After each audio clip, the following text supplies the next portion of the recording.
warahmatullahi wabarakatuh.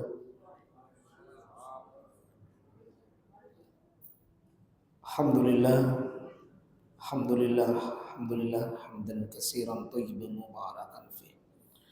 Saya bersyukur pada Allah ini karena saya jalan kaki tadi sepotong, yang antar saya belum sampai nih.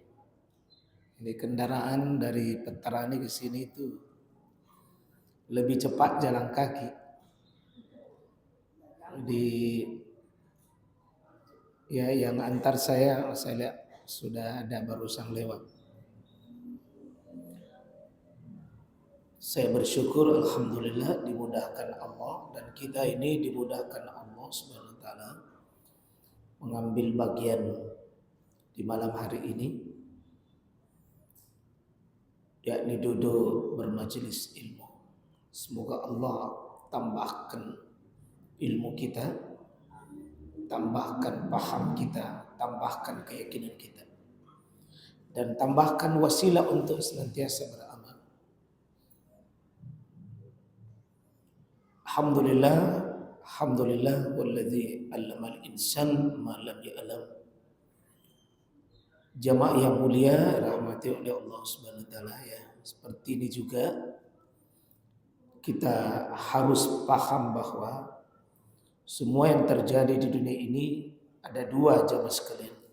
Ada sesuai maunya kita dan ada semaunya, tentu dengan sesuai mau dan sesuai maunya Allah.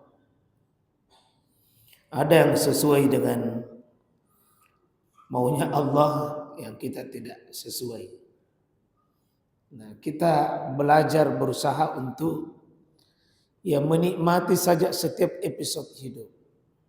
Tidak ada cemas, tidak ada khawatir, karena kita ujungnya bukan cuma percaya kepada Allah itu ada, tapi saya yakin guru kita, Ustaz Bahrul Nida sudah menyampaikan bahwa kita yakin bahwa seluruh keputusan Allah itu adalah kebaikan. Tidak ada yang tidak baik bagi orang beriman itu. Kita nikmati saja. Kita nikmati saja. Dan tadi jalan kaki sepotong, saya lihat ada orang naik motor tidak ada goncengannya. Tak tolong diambil saya. Saya naik motor sepotong, alhamdulillah, naik mobil sepotong, jalan kaki sepotong. Hidup kita begitu Bapak, berseni.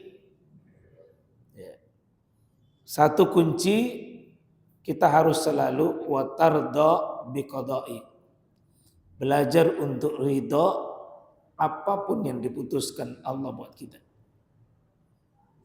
Karena keyakinan kita kepada Allah, Dia maha alim. Kalau Dia maha tahu, Dia maha teliti khabir, Dia maha rahman, maha kasih, maka tidak mungkin ada sesuatu yang terjadi pada kita bagi orang beriman itu kejelekan, tidak mungkin. Tidak ada yang jelek di sisi orang beriman itu. Yang jelek itu bukan peristiwanya, tapi keyakinan kita menilai peristiwa itu. Ini macet enggak jelek. Ada unsur kebaikan pada orang yang bisa mengambil hikmah di balik itu. Kemarau panjang bukan jelek. Yang jelek itu adalah pikiran kita dalam menilai itu. Tidak ada Pak. Penyakit itu Bapak kalau ada di antara kita divonis sakit, enggak jelek itu. Dia bisa jadi baik. Tidak ada peristiwa bagi orang beriman itu kecuali kata Nabi, ajabal amru lil mu'min. Sangat ajaib itu bagi orang beriman. Inna amrahu khair. Seluruh yang menimpa dirinya khair. Semua yang menimpa dirinya itu khair. Itu kebaikan. Nah, kalau keyakinan seperti ini, Pak, kita belajar untuk at-tawakkalun, bersifat tawakul, dengan penyerahan diri kepada Allah Subhanahu wa taala, maka umat Islam ini kita semua adalah Allah takhafu wa la tahzan. Tidak ada rasa kekhawatiran, tidak ada kecemasan yang menimpa diri kita. Karena Allah akan cabut kegelisahan, kekhawatiran itu dicabut. Allah khaufun alaihim wa la hum yahzanun. Insyaallah babnya nanti bisa kita baca di kitab Riyadhus Shalihin, bab tentang al-yakin wa tawakkul. Bab yakin dan tawakal itu bagian mesti dimodali diri kita, Pak. Karena banyak peristiwa di luar dugaan kita, di luar akal kita. Tapi harus kita ada sifat yang disebut dengan, kalau sudah punya keyakinan kokoh sama Allah, bahwa Allah menciptakan kita, mengatur kita, merawat kita, ujungnya pasti kebaikan, ujungnya pasti kebaikan. Kalaupun kadang-kadang ada keringat dulu, ada lelah dulu, ada capek dulu, ujungnya kebaikan. Kadang-kadang pahit, sesuatu itu kan ujungnya menjadi obat. Tidak semua manis, Pak, ujungnya baik. Kadang bikin masalah di balik manis itu. Itu mengantar kita, dan saya ingin mengantar sedikit jemaah sekalian karena hari ini tentu hari Jumat, lepas tadi maghrib tentu kita ada 6 surah. Saya lihat Nabi sering hadirkan itu kalau Jumat. Jumat subuh tentu As-Sajdah, Alif Lam Mim Tanzil dengan Hal Ata 'alal Insan. Itu 2 surah subuh. Kalau Jumat siang itu Nabi sering hadirkan Sabbihisma Rabbikal A'la dengan Hal Ataka Hadisul Ghasyiyah. Itu sunnah Nabi itu, dibaca Sabbi dan dibaca Hal Ataka Hadisul Ghasyiyah di hari Jumat. Di hari yang sama, hari Jumat itu pula pilihan Nabi sering sekali dibaca surah Al-Jum'ah dan surah Al-Munafikun. Kami telusuri dalam tadabbur Al-Quran, 6 surah ini memiliki persamaan. Alif Lam Mim Tanzil, Hal Ata 'alal Insan. Al-Munafikun, Al-Jum'ah. Sabbihi dengan Hal Ataka Hadisul Ghasyiyah. Apa ciri persamaannya, Pak? Semua bicara tentang manusia dengan perjalanan menemui Allah Tuhannya. Nah, kita ini harus sadar, Bapak, Ibu, Saudara, kita sedang diperjalankan oleh Allah menemui Allah. Di 6 surah ini ada semua kekuatannya supaya tidak menyesali, karena penyesalan itu, Pak, tidak ada yang paling pedih itu penyesalan, dan tidak ada yang paling pedih melebihi penyesalan di akhirat. Jangan sampai kita terjadi penyesalan. Jangan sampai kita terjadi penyesalan besar di ujung napas kita, di ujung hidup kita, nanti di alam kubur, di alam barzah, di akhirat. Jangan sampai terjadi penyesalan. Salah satu obatnya yakni ketika Allah Subhanahu wa taala ingatkan, wa anfiqu mimma razaqnakum min qabli ayati ahadakumul maut fayaqula rabbi laula akhartani ila ajalin qarib fa asaddaq wa akum minas solihin. Saya ingatkan ini pada diri saya dan tidak semua yang bisa mengambil bagian. Salah satu yang tidak menyesal nanti golongan nanti di akhirat adalah golongan manusia yang selamat dengan hartanya dan selamat dengan waktunya. Tidak menangis, tidak menyesal ketika ada dan banyak manusia nanti di akhirat berkata, laula akhartani, kalau bisa diberi waktu sedikit, diperpanjang waktunya, diberi sempat sedikit untuk apa? Untuk mau melakukan sedekah. Mau apa sehingga ditunda umur? Ternyata yang demikian adalah mau bersedekah. Nah, alhamdulillah tadi ada keluarga yang didoakan oleh Pak Imam dan kita doakan semua, Pak. Ya, kita doakan ini dan kata Nabi SAW, salah satu yang bisa kita iri, Pak, boleh diiri, boleh diiri. Salah satunya apa? Allazi yu'ti malahu wa yunfik malahu. Orang yang diberi sedekah lalu dia bisa sedekahkan, Pak, boleh diiri itu. Kalau ada orang kaya dermawan, Pak, boleh diiri, tapi bukan dengki.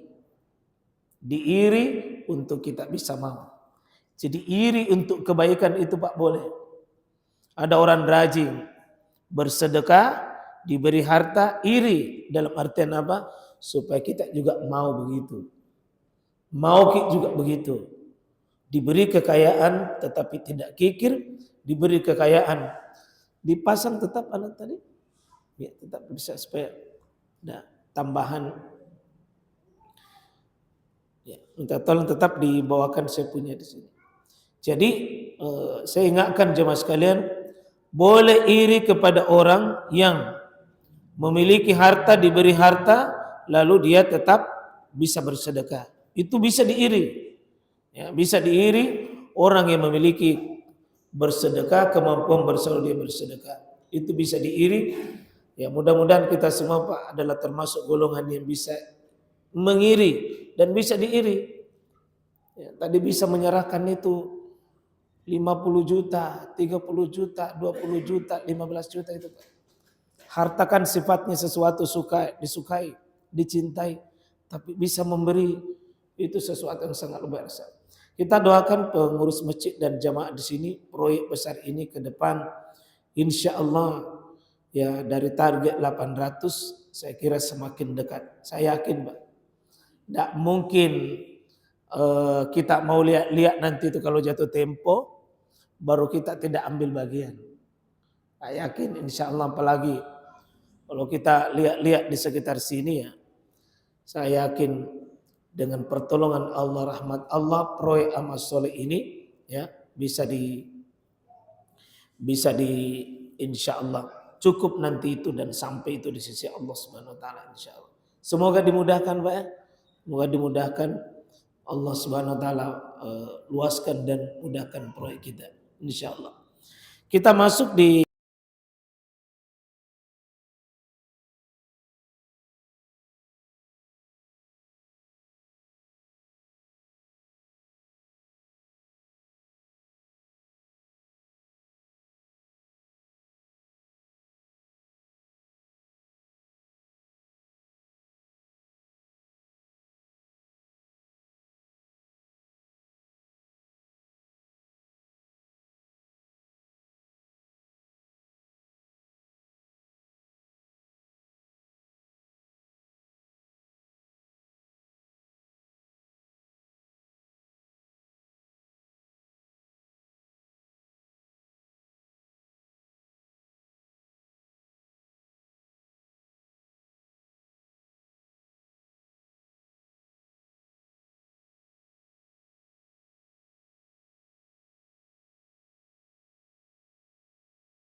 Kenapa? Makmum. Makmum. Tetapi kalau imam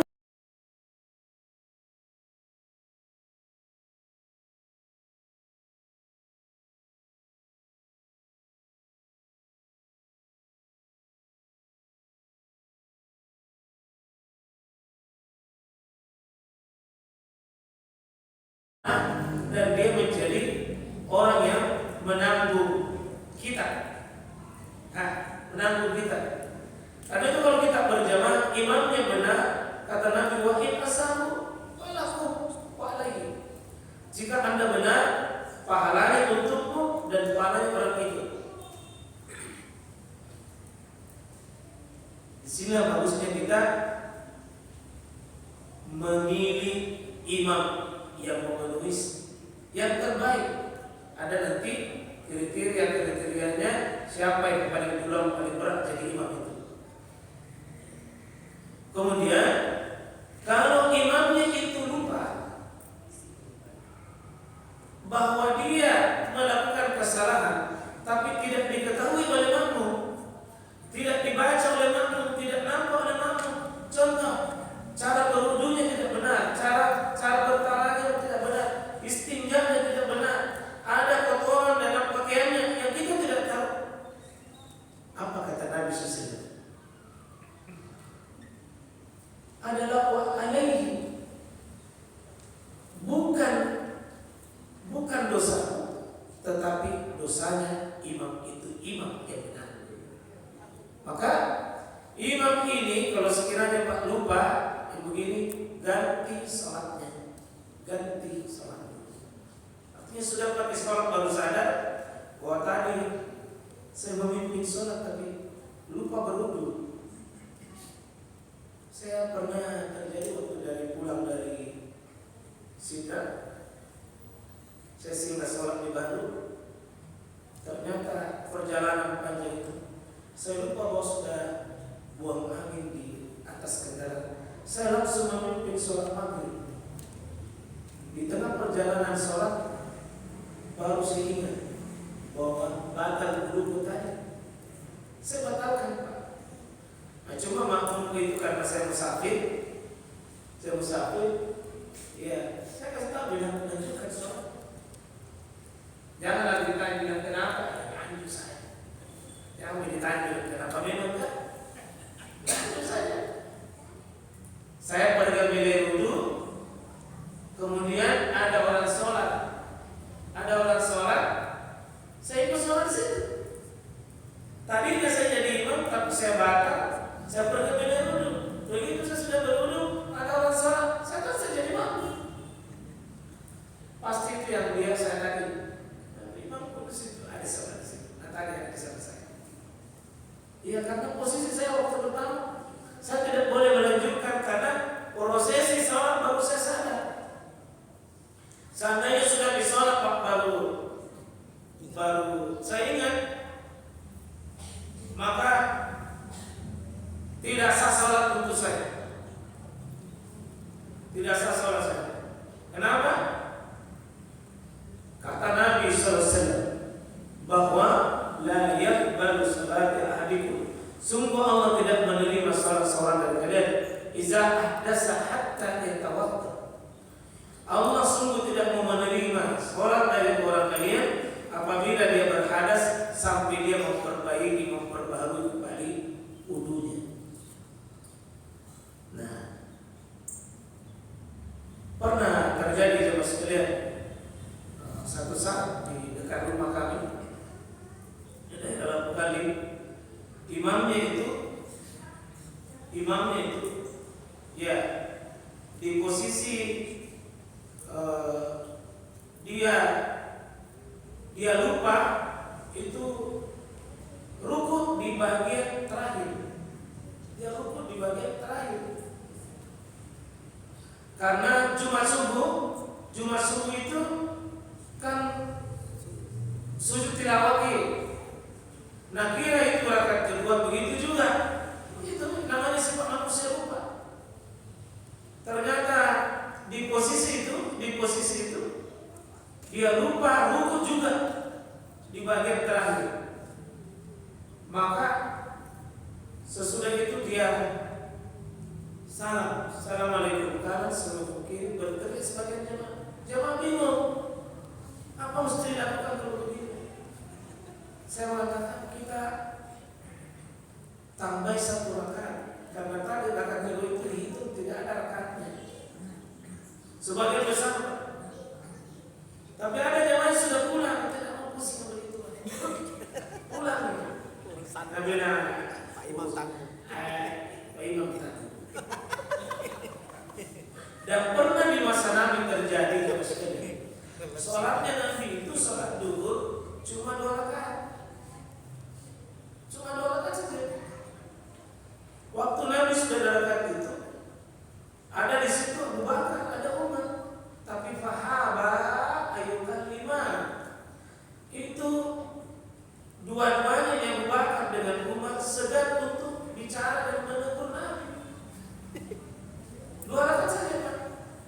Dan ini jamaah-jamaah yang lain ini nakira apa? Nakira mungkin Nabi sengaja kasar. Karena Nabi kan punya otoritas juga dalam mengamalkan agama. Sahabat diam saja. Tapi ada satu jamaah itu, Pak, ya sedikit berani lah dan sedikit cerewet. Berani, dia datang itu Nabi di rumahnya. Namanya wa yuqalu lahu Zulyadain. Disebutkan dalam hadis Nabi dipanggil julukannya dengan orang yang punya 2 tangan. Kenapa 2 tangan? Karena berkas begini tangannya panjang betul. Zulyadain artinya 2 tangannya kelihatan panjang. Bukan panjang tangan itu panjang. Dia datangi Nabi sallallahu alaihi wasallam. Itu di rumahnya. Ya Rasulullah, ana sinta. Apakah kau tadi lupa? Apakah kau meringkas ya Rasul tadi? Apakah kau lupa ya Rasul? Atau memang Nabi sengaja meringkas? Kata Nabi sallallahu la ansawala. Saya tidak ringkas dan saya tidak ringkas dan saya tidak lupa tadi. Berarti keyakinannya Nabi itu untuk sholatnya 4, tapi faktanya 2 rakaat. Maka Nabi itu keluar, Pak, dari rumahnya, lalu menanya jamaah yang masih tersisa waktu itu. Apa kata Nabi? Akamaya kulu Zulyadain. Zulyadain waktu itu betul-betul Pak Nabi tetap mengatakan Zulyadain. Padahal nama asli itu Zulyadain namanya Hilbah. Ismu Hilbah, namanya Hilbah. Tapi dipanggil Zulyadain, artinya boleh memberi gelar kepada seseorang yang dia tidak marah, dia tidak tersinggung, boleh diberi gelar. Akamanya dulu Zulyadain, betul Zulyadain mengatakan, wah cuma salat 2 rakaat begini. Betul ya Rasulullah. Apa Nabi lakukan? Nabi itu fakat summa qaddam summa sallama. Dia maju, dia melakukan salat yang tersisa dia kata. Sementara jamaah itu sudah banyak yang pulang. Apa yang terjadi di sini? Bahwa makmum yang tidak tahu kesalahannya imam itu di luar tanggungan. Jadi jangan kita terlalu curiga sama imam. Jangan terlalu curiga. Itu dirinya mana? Jangan kita terlalu curiga. Kita percayakan saja diri. Dia bertanggung jawab. Bukan bapak-bapak. Jangan mengatakan itu tadi itu imam khusyuk tidak ada. Tanggung santai begitu. Iya. Itu Pak Imam mandi wajib dia.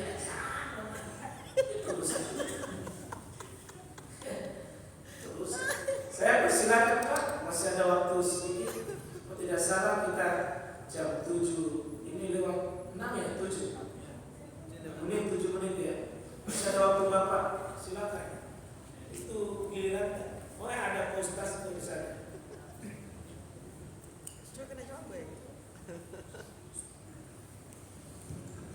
Ustaz, kalau misalnya saya terlambat datang, kemudian saya juga menunggu tidak ada orang, saya boleh mengambil dipikir atau ditegas sebenarnya untuk menemani saya sendiri di belakang. Mengambil? Mau punya sak sendiri kan, kalau sendiri di belakang tidak sah. Saya boleh itu ambil di pinggir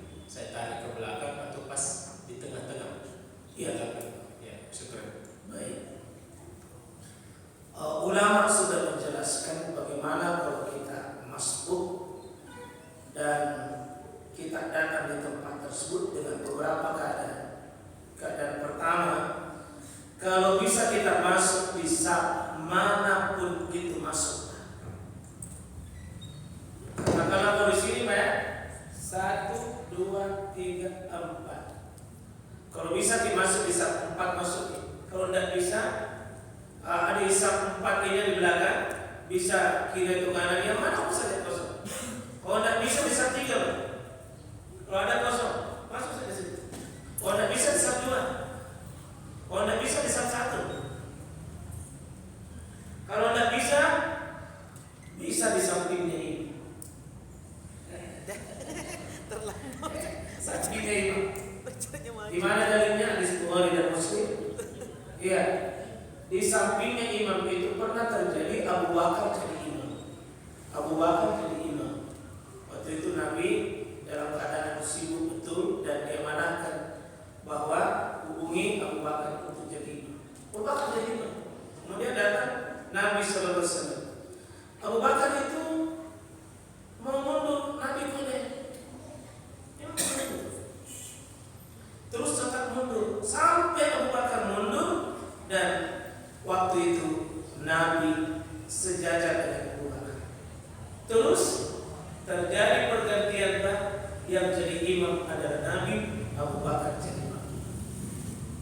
Jadi ini nanti ada suatu saat boleh imam itu diganti pada waktu, pada saat salat boleh. Jadi kalau ada pergantian antar waktu itu DPR, imam juga bisa PAW.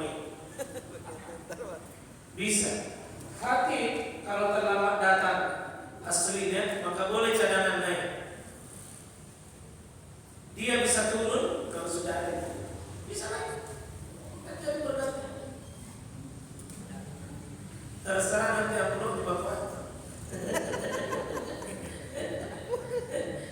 Bisa Bapak.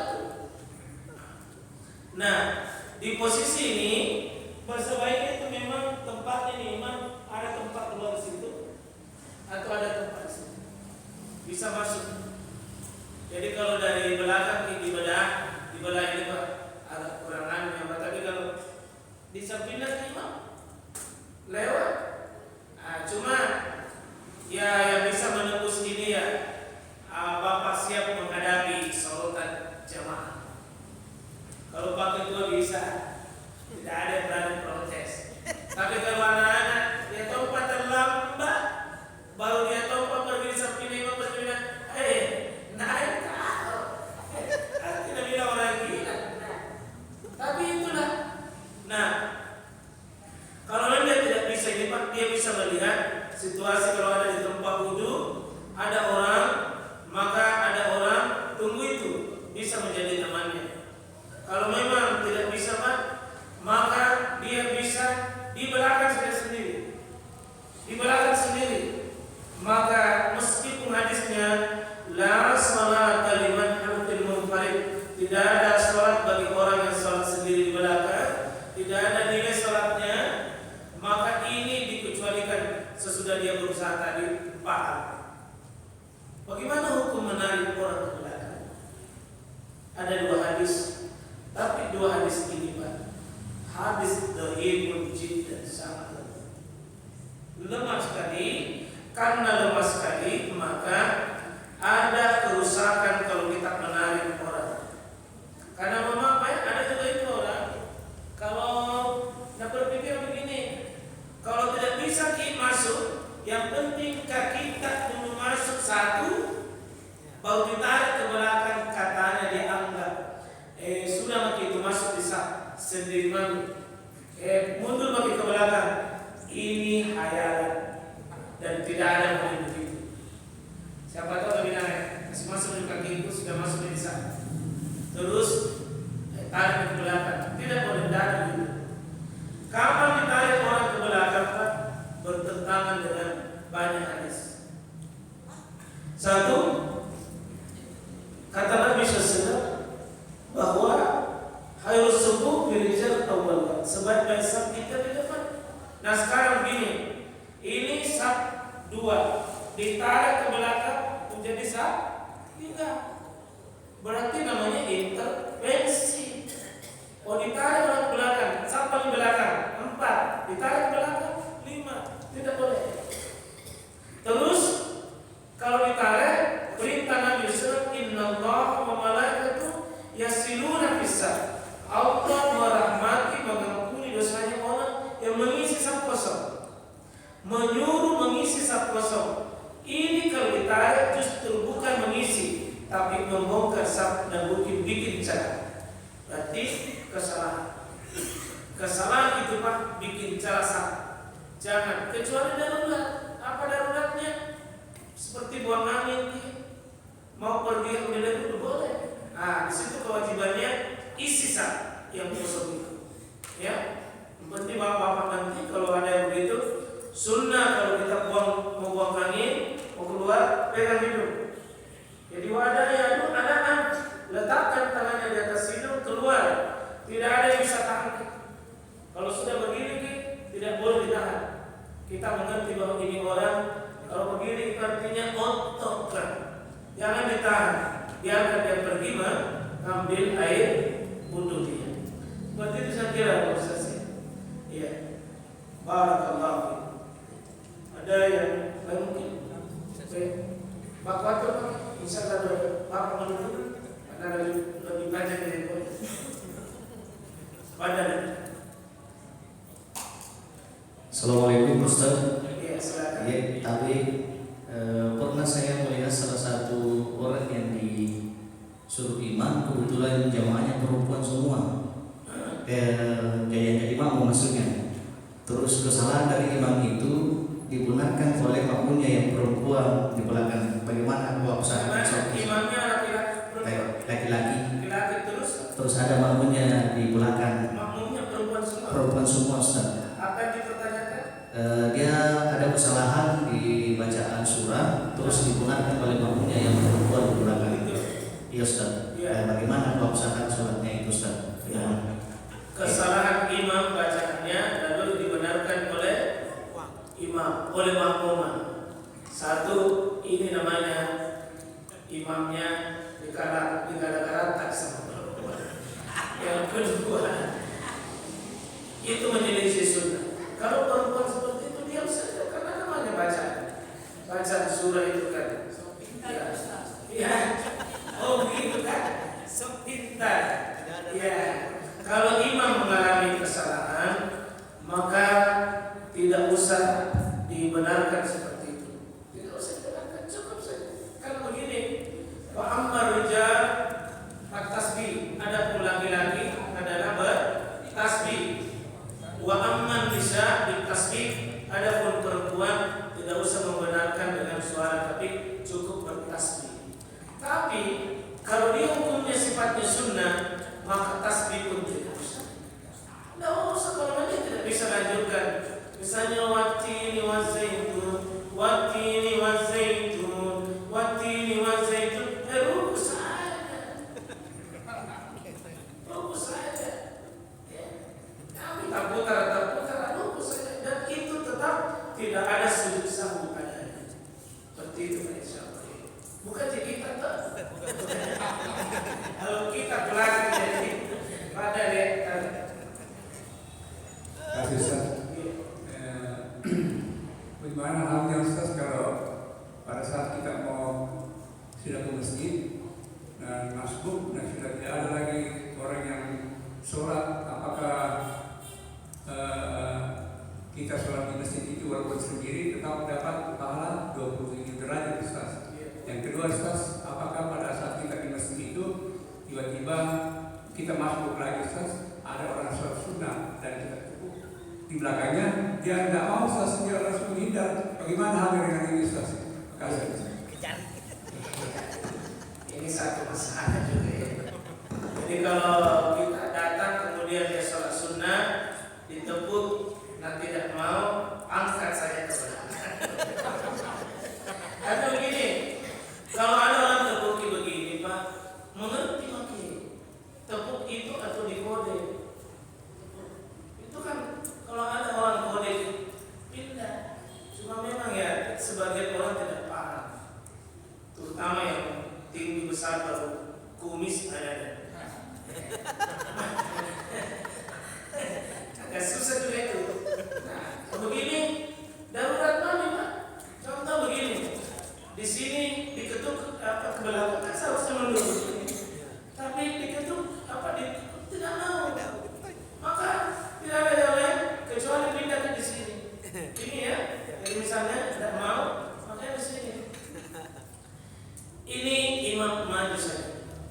Nah, ini kesalahan. Apa kok? Ya, kalau tidak bisa maju karena ini posisi ada tembok di depan, maka imamnya kasih begini. Imamnya kasih begini tangannya. Berarti ini kasih begini kan? Tunduk belakang. Itu di masalah kalau dikasih begitu baru tidak mau. Itu namanya makmum kado. Semoga oh, ada dia. Alhamdulillah sudah jauh. Di sini Ar-Rahman lembut dan penyayang. Tidak cocok kalau Rahman baru gimana kado. Tidak cocok. Ya. Adapun yang kedua, kita datang ke masjid, orang sudah selesai sholat, karena seperti tadi tempat macet dan sebagainya. Tidak ada orang sholat, maka kita berusaha cari betul-betul. Ya, kemarin Pak saya di kampus Islam ternama di Makassar. Tidak ada azan di sini. Tidak ada azan. Saya juga tidak tahu di mana masjidnya. Terpaksa Pak saya cari masjid. Saya masbuk. Syukur masih ada, tapi coba bisa bayangkan kalau tidak ada orang. Maka begini Pak, semoga Allah tetap golongkan kita bisa beriman dalam bisa beriman, ya bisa, ya bisa dapat nanti antara hafsah sab'in derajat, dia tetap dapat nanti 27 derajat insyaallah. Karena sudah ikhtiar. Itu pun kalah, tapi kalah terhormat namanya. Tetap kalah, tapi kalah mulia. Iya, tetap Allah tahu kita punya ikhtiar dan usaha. Yang penting jangan alo-alo kamu. Kalau begitu terus pakai momentum, ya itu sudah penyakit. Saya kira demikian dulu. Mohon maaf segala kekurangan. Barakallahu subhanahu wa ta'ala. Syadu Allah.